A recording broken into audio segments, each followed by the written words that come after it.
right, thanks for sticking around. So I'm the last one. So I will try to be short. And this paper is actually simpler than the previous ones. So this is titled Data Privacy and the Temptation, and it's joined with Michael Sorkin, and Michael is also here. So so after they talking about privacy, I guess I don't have to motivate this sort of, we have a lot of concern about data privacy. EU enacted the so-called GDPR 2 years ago.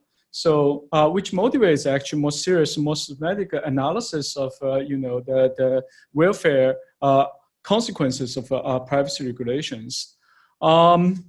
There has been extensive literature analyzing welfare effects of data sharing with rational consumers. We just saw one. Nathan gave a great job sort of discussing sort of how data sharing can lead to price discrimination. Of course, sort of, I mean, let me be sort of be very simplistic. Sort of data sharing generates some kind of trade-off, right? Improves matching efficiency, right? So disclose your data, so a seller can find your preferences better and send you sort of more suitable recommendation for you to buy. But at the same time, you might face the risk being price discriminated, right? So that, I mean, to the extent that price discrimination is sort of a distributional effect, right? So the implication for social welfare actually is sort of a bit tricky. So Nathan sort of mentioned the sort of some possibilities, right? So, but I have to say, sort of, there's still sort of a bigger part of the question left out is that what if consumers actually have weaknesses, have biases? They may not sort of make the best choice for themselves, right? Roland actually motivated a bit of this kind of question earlier. So here actually our model is actually to take on sort of this kind of situation. Here's the example we came across about the compulsive gambler, right? So he actually tries to recover from gambling.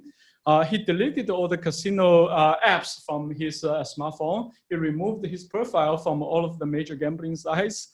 And he set up a rule in Gmail to basically automatically delete any emails related to gambling. But nevertheless, one day he logged on to YouTube. So then 99% of the ads he saw, again, is about gambling, right? So this sort of is actually sort of the kind of situation of frustration sort of about the sort of privacy, right? So to the extent that this guy has weakness, has potentially addiction to gambling, revealing his data to potential gambling site, right? So this is sort of the potential cost. Sort of we have to think about sort of in terms of privacy. I thought that actually this perhaps is a more compelling reason for us to think about the privacy regulation than sort of price discrimination per se, right? Okay, so consumer temptation, I think this is a common problem in some sense. Perhaps not for everyone, but at least for some people. I mentioned the gambling, but this is not the only one. So we have video game, right? So interestingly, in 2008, the World Health Organization actually, for the first time, recognized the so-called gaming disorder. So define this as a disease, officially define this as a disease, right? And our colleague Mark Aggia actually had sort of the empirical paper show that actually gaming can reduce labor supply of young men by a significant amount, so 1.5 to 3.1%. So I mean it's not huge, but it's nevertheless sort of sizable, right? And this we will also have other sort of potential addiction out there, like e-cigarette, online alcohol, adult film, and so on. And perhaps sort of even worse, payday loans, right? People actually sometimes cannot help with their addiction, and they even take loans to consume these sort of good. Then the sort of situation would be even worse. And I think I don't have to motivate. So all of these so-called say industries have been trying hard using big data to target potential players, especially potential addicts, right? Okay. a little bit more actually motivation. Sort of the size of this industry actually is pretty big. So here, this chart shows three industries: music, films, and video games. So in early 2000s, actually, the total revenue, global revenue of these three industries are roughly the same, okay? But you can see sort of the, in more recent years, there has been rapid growth of video games. Right by now, actually, video game total revenue actually more than double the size of the other two. So film and music altogether, right? So again, not everyone playing games are addictive, right? But nevertheless, I think sort of a substantial fraction are actually, and those are actually the sort of most troubled ones, right? So they generate actually a lot of the revenue actually coming from those potential addicts, okay? So I think sort of if you agree, so temptation is a problem. I think sort of there's a very important link between temptation and data sharing, right? Data sharing basically may expose tempted consumers to temptation goods, inducing a net social loss. I think sort of this is sort of the key point here. So in the sense, this is different from price discrimination, which is sort of a distributional effect. And I should also mention competition sort of often can be very useful in eliminating a lot of these sort of potential frictions. But actually here, in the presence of temptation, actually competition doesn't really help, right? In fact, actually competition might actually exacerbate this problem because different firms will compete even harder to make their goods sort of even more tempting to consumers, right? So in that sense, competition can make this worse rather than mitigates this problem. And I also should mention, so temptation problem, even though I view sort of temptation as sort of an example of sort of consequences of consumer biases, but I think temptation is perhaps even worse. So perhaps the worst one, because many of other kind of bias can be resolved by, say, reminders and disclosures, right? Like inattention. People sometimes cannot sort of notice that they already sort of passed the limit of, say, usage or something, right? So those kind of sort of problems can be sort of at least largely mitigated by reminders and disclosure, but the temptation actually cannot be solved by reminders, say, right? Many people actually know they're addictive, they just cannot help it, right? So sending a reminder doesn't really resolve this either. So in that sense, actually consumer motivates sort of more sort of a stronger motivation for policy intervention on privacy protection. Okay, so here sort of we're trying to sort of put a model sort of to take on this issue, but in particular, actually, GDPR has this sort of put a lot of emphasis on allowing consumer to opt in and opt out, right, of data tracking. So in what sense, sort of the sort of opt-in, opt-out can help sort of protect sort of consumer with temptation. So this sort of issue we're trying to take a first crack on. So the model, this is a very simple model. We're trying to come up with as simple as we can, but nevertheless, that took us a year.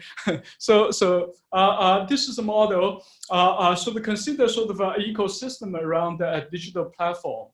Okay, so the platform so naturally have a lot of users around it, and then naturally sort of the platform will have sort of data about the consumers on the platform. And we consider two consumption goods sellers. So one is a good A. So think of this as a normal good, like music or like film. The other good B is a temptation good. Think of this as gambling or video game. Okay, and we have a continuum of potential consumers in three types. Type S, this strong will, so they will never buy the temptation good. Okay. And we also have a weak will type. So this is the type potentially cannot resist that temptation and may cave in and end up buying good B. And we also have a type O. So you put together. So type O, so different from the strong will, weak will, and type O. Type O basically they will not buy anything. So in that sense, they just serve as noise. Okay. So in some sense, later on in the analysis, sort of weak-willed consumer need to hide away from the temptation good seller. So this sort of is potential sort of camouflage in some sense. Okay. So this sort of the basic setup for consumers. We have these three types. So we have some ex ante probability there. Pi S, so the probability of a strong will, pi w sort of a probability of weak will. So modeling consumer preferences, okay? So we're gonna adopt this sort of temptation utility frame of Gould-Pausendorfer to motivate the temptation utility. The part of the reason is because this sort of is very simplistic framework and built on a somatic foundation, so which make our normative analysis simpler and more systematic. Of course, we could use sort of other framework like a hyperbolic discounting kind of modeling approach. There, sort of, we actually have to set up sort of a more dynamic setting because in those kind of models, temptation comes through sort of some kind of present bias, right? So here, sort of using this framework, we can actually set up as one shot, sort of basically one period. Even though sort of in the argument, sort of the temptation comes through sort of as a form of a preference reversal, right? Given the choice menu, if the temptation good is on the menu, weak will the consumer might end up buying it, right? But on the other hand, ex ante, so he still prefer not have that temptation good on the menu. So the whole point here is that this menu preference basically eventually the preference of a weak-willed consumer not to have temptation good on the menu, that eventually determines the preference for privacy, right? So he doesn't want to be targeted by temptation good seller. This is going to determine sort of eventually sort of his preference for whether to share his data or not. So this is sort of the basic idea. This is actually very, very simple, right? So the rest is a little bit of algebra. So basically, given sort of a menu n here, a bunch of choices. So each consumer will choose sort of make choice based on sort of the sum of u, which is a normal utility. V is sort of the so-called temptation utility minus price, right? So this is how sort of choice are made. But actually, ex ante is sort of the menu preference. To determine menu preference, there's an additional term here, basically minus the maximum temptation on the menu. So this term basically determines sort of ex ante sort of menu preference for whether you want to have temptation good on it or not, right? And this sort of is also this term that determines sort of the kind of the preference reversal, right? So that's all it is. Okay, so here, make our life easier, I'm going to specify sort of some specific form of normal utility as well as temptation utility. For good A, so this is the normal good, it induces only normal utility consumers. So here, we actually even make the utility, the normal utility actually random utility, in a sense, sort of for a given consumer, either a strong will or weak will. So exactly how much he extracted from, so consuming the normal good actually is a random number, right? So this is make our life easier. So that's the good seller actually cannot price discriminate him, knowing that this is sort of a consumer actually enjoy the normal good, but nevertheless you cannot price discriminate it. So this make our life easier. We don't have to deal with the complicated issue with price discrimination. Okay, and could be the temptation could give a normal utility of UP, which is negative. So which is sort of basically this is inferior good, right? It's not usually you shouldn't do it. But nevertheless, because they also generate the temptation utility, right? We choose sort of the temptation utility in the form so that a consumer will buy this temptation good if gamma I, V bar is sort of a maximum temptation utility. Gamma I here is sort of the weak will consumer, they actually kind of have some kind of heterogeneity across them. Some are strong, more tempted than some others. Okay, gamma I is sort of this heterogeneity across weak will consumers. The specification is very simple. So basically here, having good B on the menu induces sort of ex ante cost to weak will. And so this is basically the key point. So once we have this, sort of the rest is actually comes out very easily. All right. So let me mention good seller. We have these two good seller here. Seller A, this is seller of the normal good, and seller B. So each face sort of the pool of consumers. They need to send advertisements to the consumers to basically make eventually some sales. So let's assume sort of each seller, whether it's A or B, so they have to face sort of a convex cost. in marketing the goods to the consumer, right? This is very standard. So basically, the more they send, the cost eventually get high. So you can think of this as some kind of a search cost, right? Or sort of the marketing cost they have to pay. And to the extent that if they face a dark pool, the cost can be very high. So then they cannot search too, they cannot advise too much. So then this leads to sort of initial inefficiency in that sense.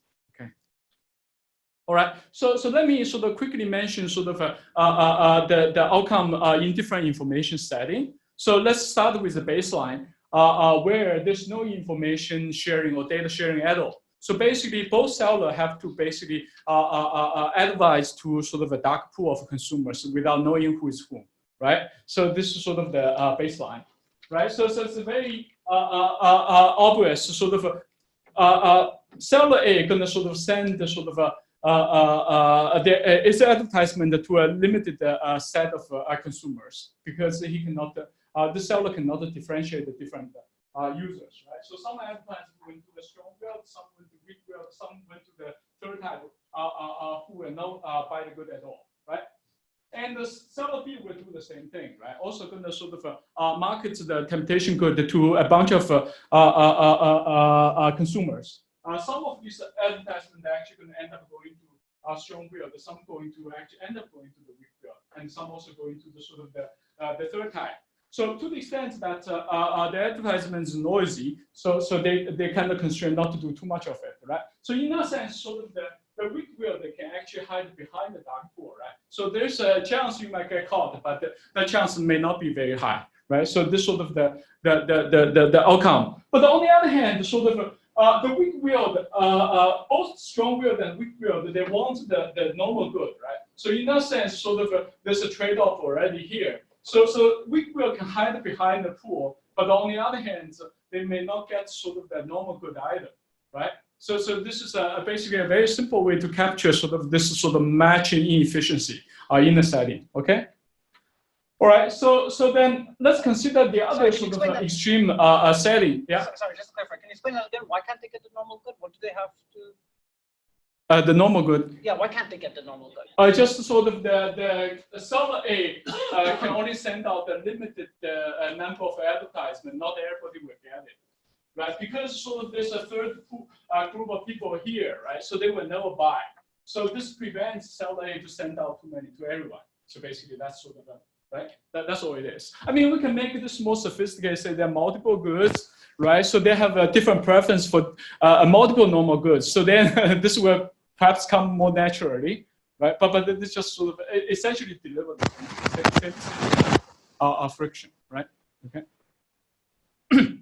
All right. So now let's talk about the other extreme sort of situation. Actually, the platform actually have full data sharing with both sellers. So basically, seller knows exactly the type of each consumer in the ecosystem, right? So then you can see sort of seller A knows exactly who are the strong will, who are the weak will, and who are the third type, right? So you can sort of exactly send all of its advertisements to strong will and the weak will, right? Who will actually buy the good, right?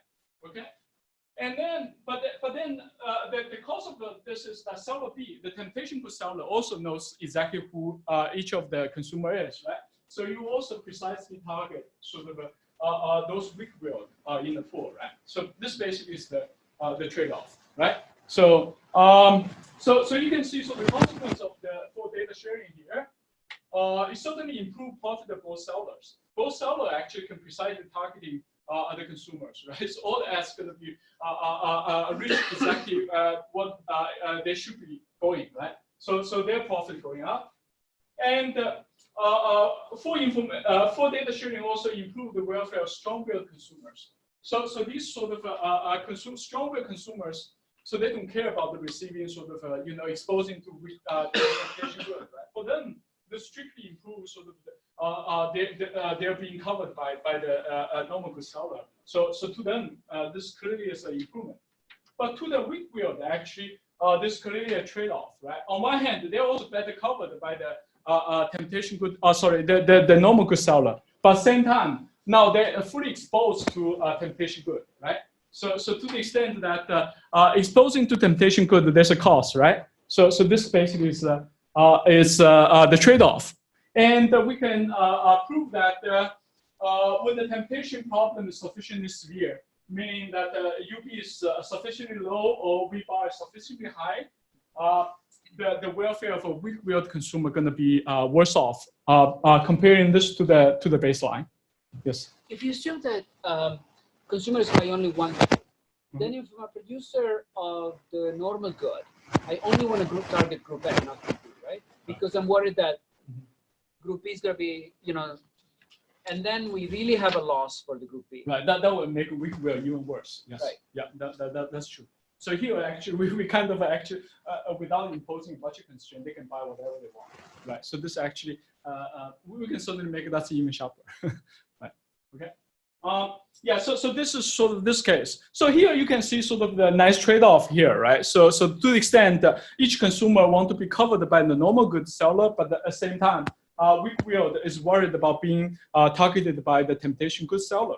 So then this is where actually GDPR is supposed to help, right? So can we sort of make sure the strong-willed are being covered by normal good, but actually weak-willed can still hide away from temptation good, right? So GDPR basically let's allow each consumer to choose whether you want to opt in or opt out, right? If you're strong-willed, you just opt in. If you're weak-willed, you opt out, right? So then you get whatever best for yourself, right? So this is basically the logic, right?